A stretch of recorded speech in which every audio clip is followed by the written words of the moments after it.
So hello everyone. In this one we're going to be looking at CSEC question 9 questions. Um, so you would find a lot of circle geometry questions here, and then in the second part of the question you would find bearings, right? So I just want to point out to you what this question usually uses. So for the circle geometry part of it, you would use the circle theorems, which are these. So we have the first one where the angle in a semicircle is 90 degrees. So once you have a diameter, and then you have an angle that is going from a diameter to the circumference, that angle is going to be 90 degrees. Here you have the angle at the circumference is half the angle at the center. So if you have an angle that going to the circumference of a circle, so it's going to the circumference of a circle and going to the center of the circle. Notice they're coming from the same point or subtended by the same chord. It might usually be a chord across there. Then the angle at the center is going to be twice the one at the circumference. And the third one, which is this one here, we have the same kind of situation with a chord and two angles coming from the same chord. So we've got this chord here, and then this angle here, and this angle here coming from the chord going towards the circumference. So once two angles are subtended by the same chord at the circumference, you find that those angles are equal. It kind of gives you a butterfly effect if you look at it. The fourth one would be the opposite angles in a cyclic quadrilateral are 180. So once you have a quadrilateral within a circle where all 4 points are touching the circumference, then that's considered to be a cyclic quadrilateral, and the opposite angles are going to sum to 180. So they're supplemental angles, they sum to 180. So 100 plus 80 is 180, and 110 plus 70 is 180. The next one we're going to have is this one here, where the angle between a radius and the tangent is 90 degrees. So we have this tangent here that is touching the circle at one point, and then we have a radius that is coming from the center to that tangential point right there, and the angle between those are going to be 90 degrees here. The next one we have is the alternate segment theorem, where the angle between the chord and the tangent is equal to the opposite angle inside the triangle. So we have this tangent that's coming here, and if we look at this chord here, the angle between there is that chord and the tangent is 60 degrees, and then the angle in the opposite angle inside the triangle, which would be here, would be 60 degrees. So look at the chord and then the angle that that chord makes inside of the circle at the top, right? So the chord forming the base of your triangle, that angle is going to be 60 degrees. And if we look at it on the other side of the chord, other side of the tangent, we have this angle of 70 degrees here, and then we have this chord coming here. And if this chord now is the base of the triangle, then the angle at the top is going to be the opposite angle inside, and that is going to be equal to 70 degrees there. The next one we have is the one to the bottom left, where the tangents to a circle from the same point will be equal length. So if we have two tangents that are coming together at a point, then the length from D to C would be the same length as D to E. So this distance here is going to be the same as this distance here. And finally, the radius through the midpoint of a chord will bisect a chord. Bisect means to cut it in half. So if you have a radius that is going through the midpoint of a chord, so not just a radius passing through a chord, it has to be the midpoint of a chord, then that radius is going to be bisecting the chord at 90 degrees. So you're going to have a 90-degree angle there. So those are the circle theorems we're going to be using mostly here. And then, of course, you're going to use some triangle properties as well. A common one is isosceles triangle. A very, very common one you would find is that they give you a circle, and you have two radii, and then they have a chord coming here. This makes an isosceles triangle, which means your base angles are going to be equal. That's pretty common as well. And yeah, that's usually the triangle that you get there. So now we're going to look at some formula that we're going to use for the bearings part of your questions. So I'm going to open up a CSEC paper that has the formula sheet. Now, usually this sine rule and cosine rule below here, this is what is the basis of your bearings questions. Of course, you're going to still have to use some angle properties as well, knowing your 180-degree angle, 360-degree angle. Also bearing in mind that when you are doing a bearings, it always measure from north and counts in a clockwise direction. Your angle is always measured in a clockwise direction from the north arrow, right? So make sure that you know your sine, your cosine rule and your sine rule. Become familiar with it and be able to apply it in the questions, and you would see as we go along how we can use it. So good, let's look at the question 9. So we're just going to do a couple from the sheet. I'm not going to do all of them. So we're going to start with this one. Sorry about that. So reading the question, H, J, K, L, and M are points on the circumference of a circle with center O. M, K is the diameter of the circle, and it is parallel to H, G.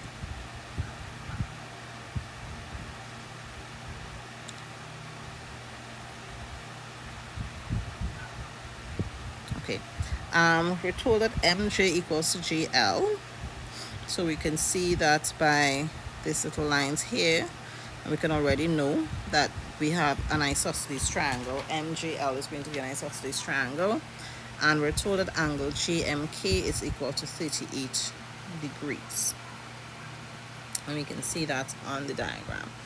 So we wanted, first question is to explain, giving a reason why angle HGM is 38 degrees. So angle HGM.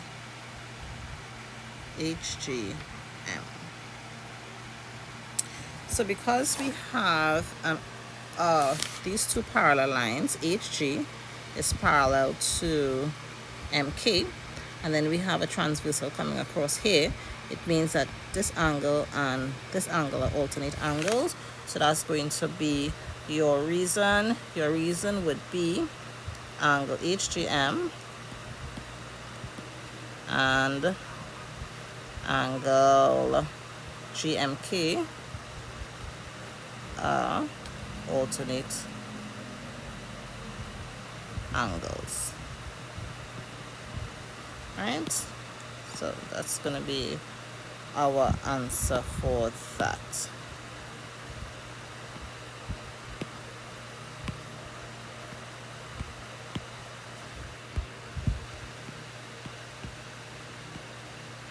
All right, and then why is angle MGK equal to 90 degrees?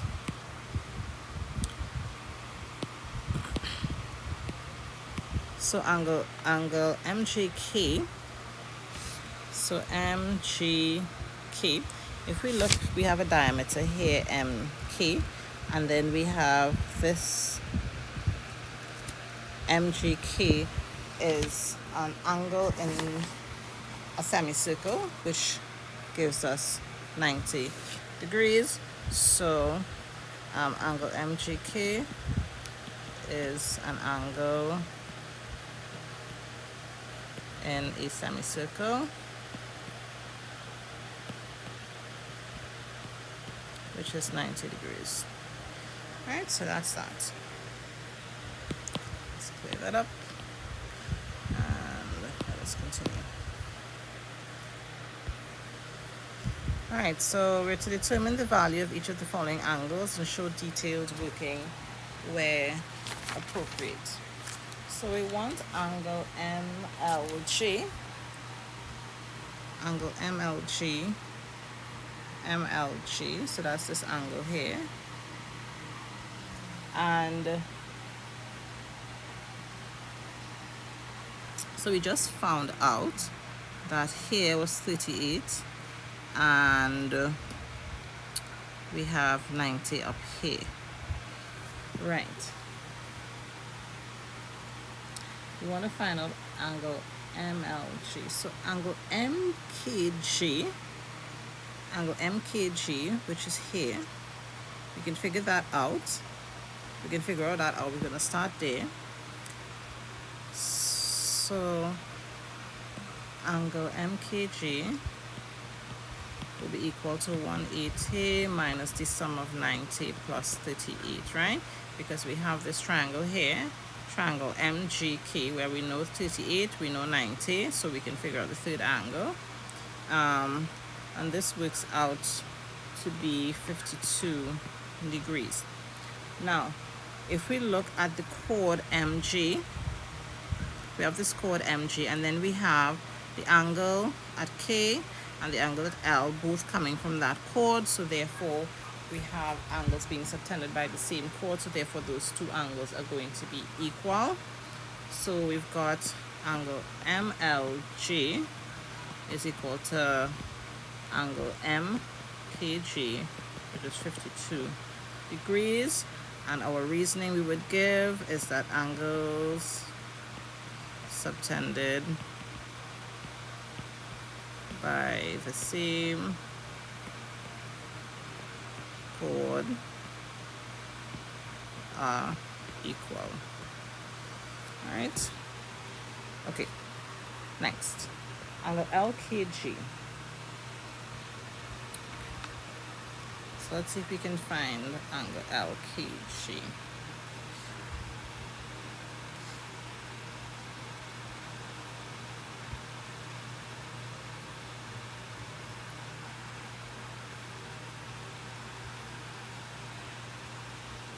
Clear this up. Right. So in triangle MGL,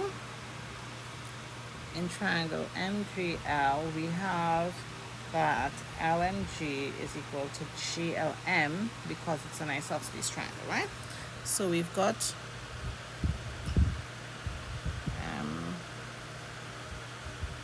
GL.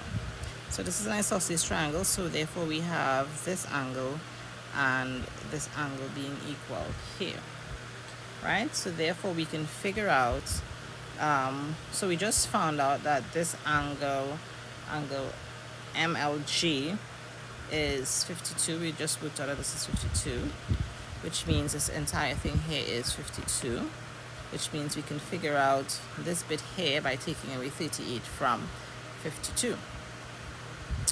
So we can say angle LMK is equal to 52 degrees, take away 38 degrees, which is equal to 14 degrees. So we've got here being 14 degrees. Nice.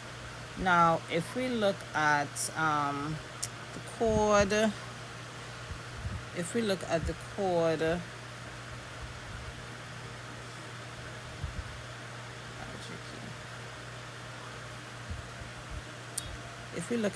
it's not really a chord that's there, but it's an imaginary chord, but they're coming from the same position. So angle LMK and angle LGK are coming from the same chord, so therefore here is going to be the same 14 degrees, right? So we can see that this angle is coming from there, and then this one is coming from the same position, so therefore we get the butterfly effect there, and therefore they are both 14 degrees. So we can say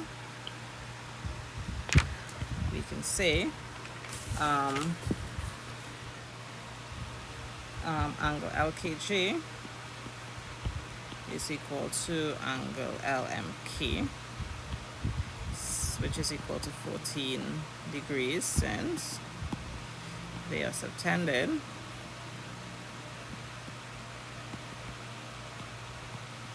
by the same chord.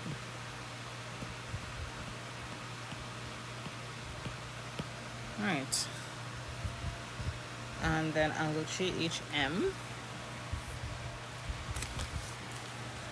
Let's see where angle GHM is. Angle GHM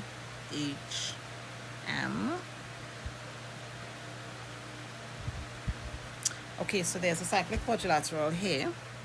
If we look at here to there to there and back to L, there's a cyclic quadrilateral there, and we know the rule where opposite angles in a cyclic quadrilateral are equal. So therefore, angle JHM would be equal to 180 degrees minus 52 degrees, which is 128 degrees. And of course, we have to put in our reasoning, which is opposite angles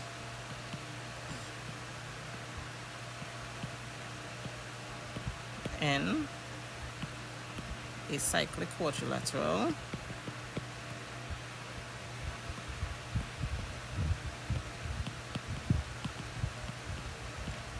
are supplemental,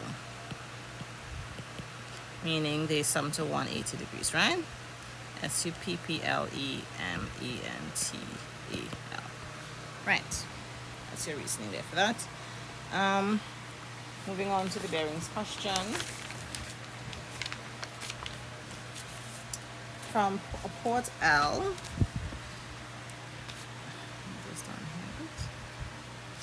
from port L, ship R is 250 kilometers on a bearing of 065 degrees. Ship T, very important, anytime you have to write your bearing, make sure that you have 3 digits of for your bearings, right? So even if it's like 65 degrees, put a 0 before it to make sure that it's 3 digits. Bearings are always given in 3 digits. So from a port L, ship R is 250 kilometers on a bearing of 65 degrees. Ship T is 180 kilometers from L on a bearing of 148 degrees. This information is illustrated in the diagram below. We have to complete the diagram above by inserting the value of angle RLT. So angle RLT is this angle right here. Now we're told that the bearing from L to R is 065 degrees. So we're starting from L, the north arrow at L, we're going in a clockwise direction to R, and we're going to get here is going to be 065 degrees. And then we are told that ship T is 180 kilometers from L on a bearing is on a bearing of 148. So remember, it is from L, right? It doesn't continue from where we stopped for R. It's coming from L, and this is going on a bearing of 148 degrees. So this here is 148 degrees to T. Right, and now we're being asked to complete the diagram above to insert the value of angle RLT. So now if we have that whole angle is 148 and this bit inside here is 65, then therefore inside here is going to be 148 minus 65, which works out to be 83.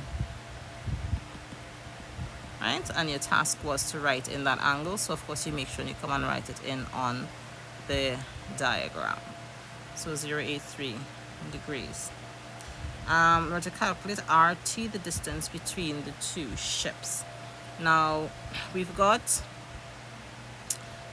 two lengths, LR and LT, and we're being asked to find the third length, RT, and we have an angle. Whenever you have a triangle that you have to find a side or an angle and you have 3 lengths involved and only 1 angle, that is automatically the cosine rule, right? So using the cosine rule,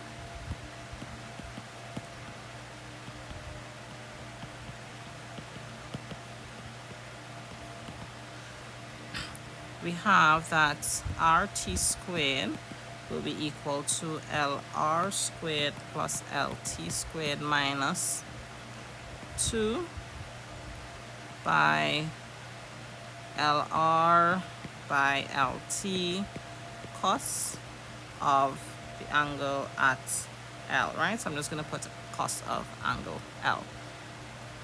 So we're trying to find the distance RT. So that distance, the square of that distance is equal to the square of LR. LR plus the square of LT minus 2 times the length LR times the length LT times cos of L. So substituting our values, this would be equal to 250 squared. What just happened? Oh, right.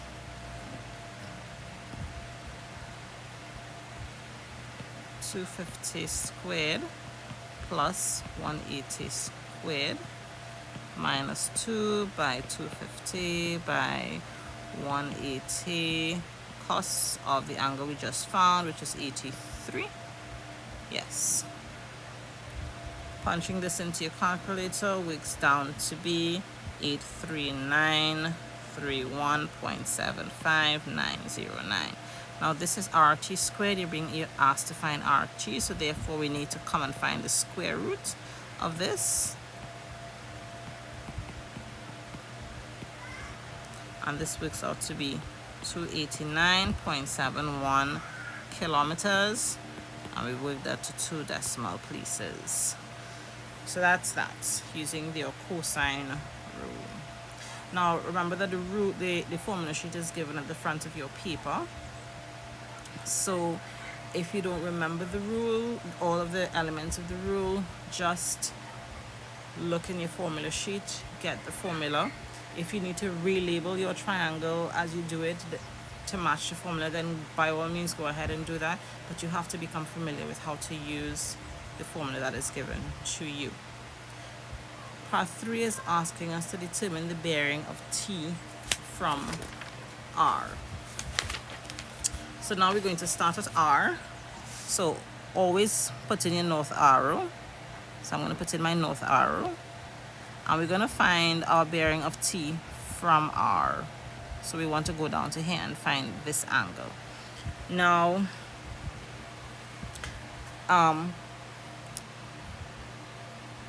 in order for us to be able to figure out that angle there, we need to figure out the rest of the entire circle angle, right? So we can figure out this bit here because we have 2 north arrows. That means they're parallel, and of course we can have 2 internal angles here.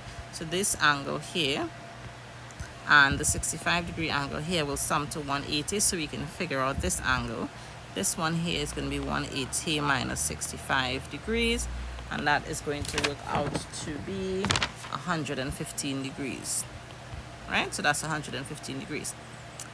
For the angle on the inside, we can use the sine rule. So now, this one is when you have 2 angles involved in your triangle. All you need are 2 angles and 2 lengths.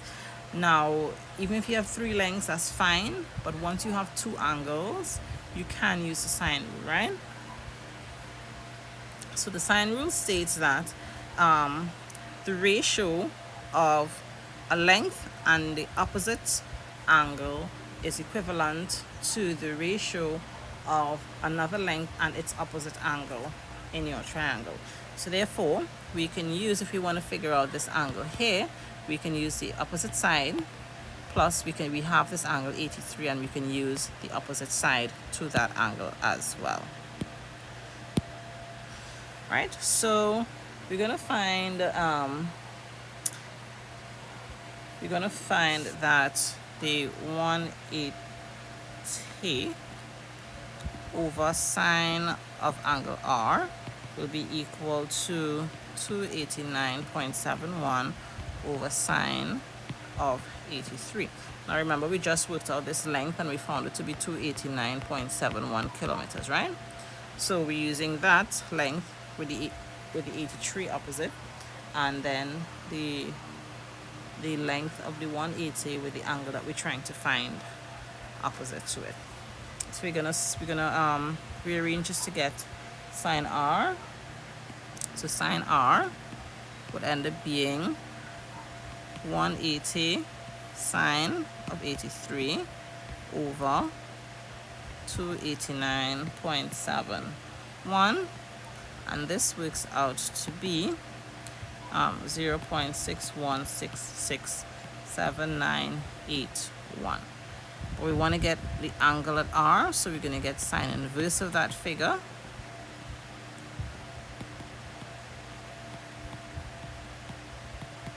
And we got our angle at R there is 38 degrees.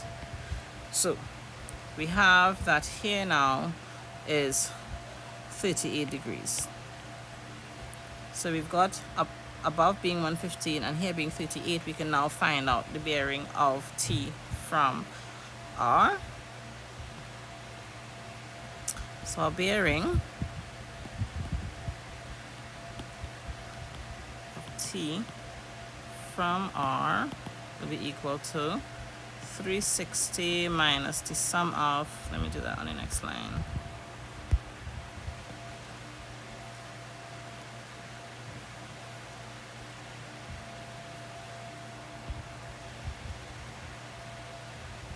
What is going on here, man?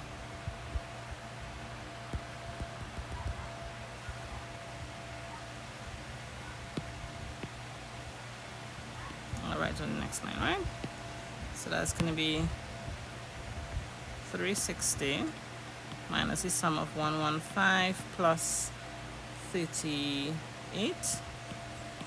So this is going to work out to be, let me see, 38 plus 115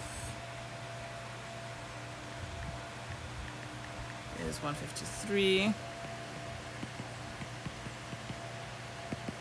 Equal to 360, and this is 207 degrees. That's 207 degrees. So that's that question. I'm gonna do one more. I'll do one more question for y'all. This one is an easy one. We've got the diagram now drawn to scale, shows a circle. The points P, Q, R, T, and V are on the circumference. QRS is a straight line. Angle PVR is 75, and angle TRS is 60. Now, point to note, this line QRS is not a tangent. Right, although you see it sticking out and there's an angle between tangent and between that line and the chord, that is not a tangent. Okay, so please do not make that mistake of taking it for a tangent and applying the rules with tangents to that line. So the first part is asking us to determine the value of each of the following angles and show detailed working where necessary. Give it a reason to support your answer. So we want to first find angle PTR, which is this angle here. And firstly, we can see that angle PTR and angle PVR are coming from the same points. So angles subtended by the same chord. So therefore here is going to be 75 degrees, right? So you would write in your answer that angle PTR is equal to angle PVR, which is equal to 75 degrees. And your reason would be that the angles are subtended by the same chord. The next part of the question is asking us to find angle TPQ. Angle TPQ, which is, let me just clear this up here. All right. So angle TPQ would be this angle right here. And for that angle, if we look at, we can first, angle TPQ is part of a cyclic quadrilateral, right? So if we look at PTRQ, that makes a cyclic quadrilateral. So it's a quadrilateral that is touching, its 4 points are touching the circumference. So if we look at, if we try to find out this bit here, then we can get the opposite angle, since opposite angles in a cyclic quadrilateral are supplemental, meaning that they sum to 180 degrees. So we have a straight angle here, and we have this bit equal to 60 degrees, so therefore we can figure out that this bit here on the left is 120 degrees, right? So 180 minus 60 is 120 degrees. Now the opposite angle will therefore be equal to 60 degrees because they have to sum to 120 degrees. So you're going to show that angle TRQ is 120 degrees, or you can actually show the working 180 minus 60 degrees and give the reason that a straight angle is equal to 180 degrees. Then you can show that angle TPQ is 180 minus 120, sorry, which is 60 degrees, and your reasoning will be that opposite angles in a cyclic quadrilateral are supplemental. Next, we're being asked to find the obtuse angle POR, where O is the center of the circle. Now this wasn't shown in the diagram, but I'm going to draw it in. So let's assume the center of the circle is about right there, and I'm going to draw two lines, P, O, R. Now P to O and O to R are going to be two radii, and if we again imagine this imaginary chord here, we can see that angle PTR, which is this angle up above here, up by T, and then angle POR, which is the angle of the center, are coming from the same points P and R, or subtended by the same chord. And then there's a rule where when you have an angle at the center of the circle, it is 2 times the angle at the circumference when it is subtended by the same chord. So therefore, this angle at the center O is going to be 2 times 75, which is going to be 150 degrees. So you're going to put in that angle POR is equal to 2 times angle PTR, which is 2 times 75, which is 150 degrees. That's going to be your working. And then you're going to put for your reasoning that angle at the center is 2 times the angle of the circumference when subtended by the same chord. That was a pretty simple one. And part B, we have this diagram. This one is an angle of depression question. This one also uses the sine and cosine rule, but it also uses some trigonometric ratios as well, right? The SOHCAHTOA. So you have to be familiar with those as well. So a person at the top of a lighthouse, TB, sees 2 ships, S1 and S2, approaching the coast as illustrated in the diagram below.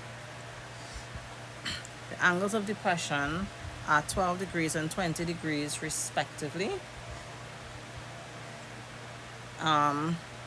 The ships are 110 meters apart. And we're to complete the diagram below by inserting the angles of depression and the distance between the ships.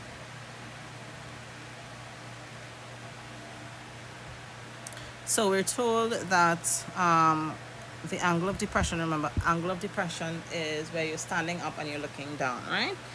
So therefore, we're going to have between T, the eye level, and S2 and TS2, we're going to have an angle of 12 degrees.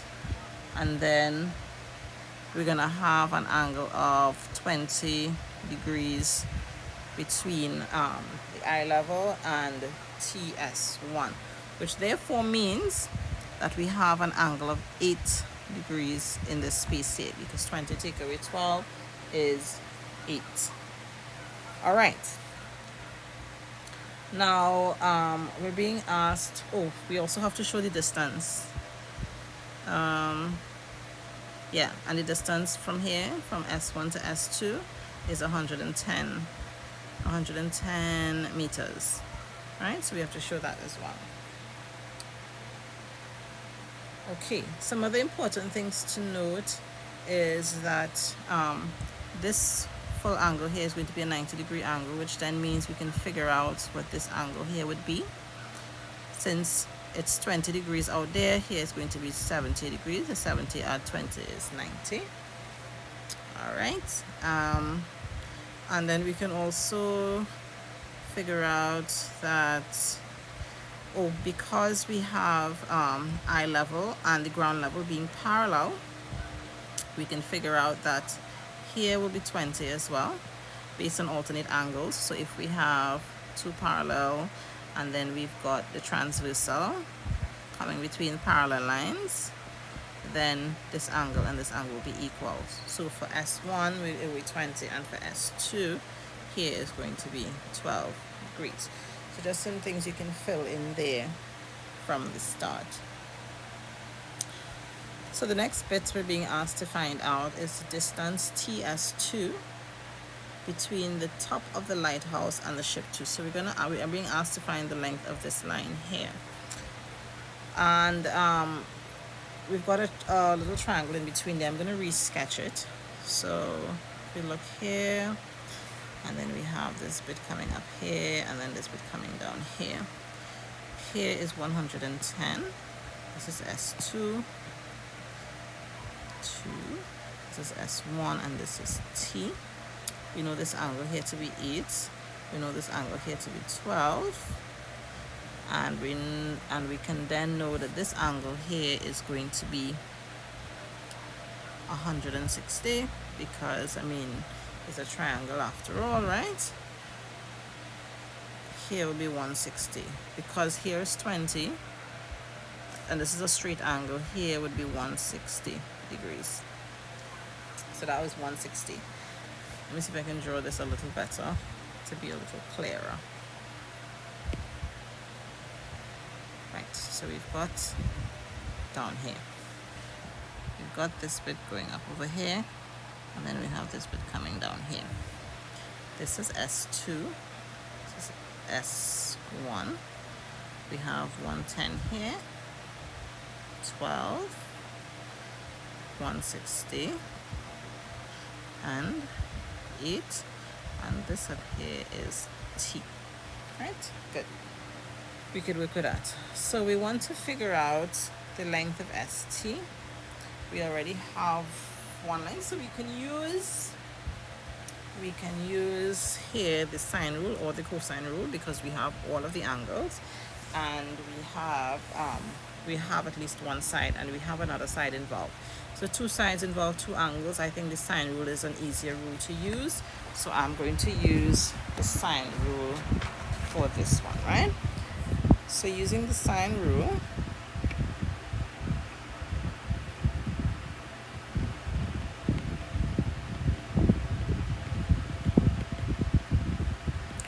we will get that TS2 over sine of 160, because we have to use the angle opposite it, would be equal to 110 over sine of 8. So that TS2 is going to be equal to 110 times sine of 160 over sine of 8. Again, remember to make sure your calculator is in degrees when you're working this out. This works down to be 270 meters in length. So we've got that this length here is 270 meters. The next part of the question is asking us for the height of the lighthouse TB. Now if we look at the triangle, so they're asking us now for this height here, TB. So let's see.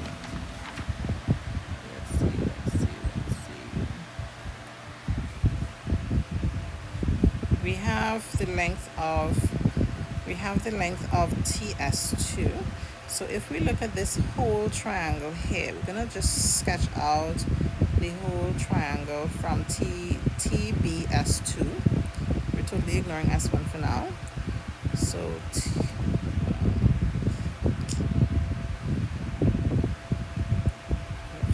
thing is not working the way it's supposed to. So let me see if I can get a proper triangle here.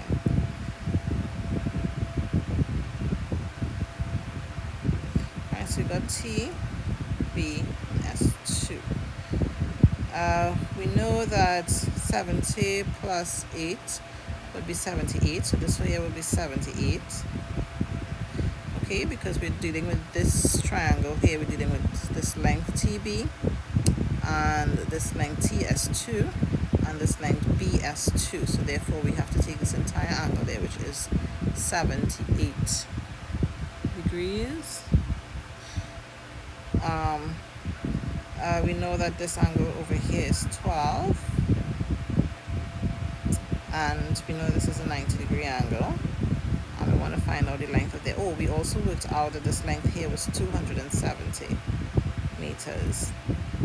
All right, so what can we do? We can do one of two things.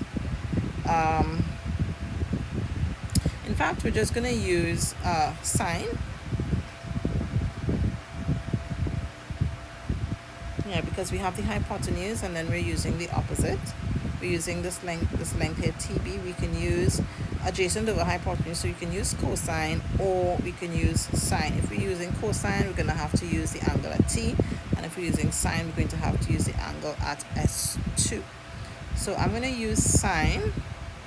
So sine of 12, remember sine of theta is opposite over your hypotenuse, right? And if I'm using 12, opposite is the length that we're supposed to be getting there. So sine of 12 will be TB over our hypotenuse, which is the longest side, over TS2. So that TB is going to be equal to TS2 sine 12. TS2 is 270 sine of 12. And that works out to be 56 meters. All right, so this is just two questions you can practice using the sine and cosine rule, as well as your trigonometric ratio rules. So take your time, do them, go over them, and try some other questions, and good luck in your exams.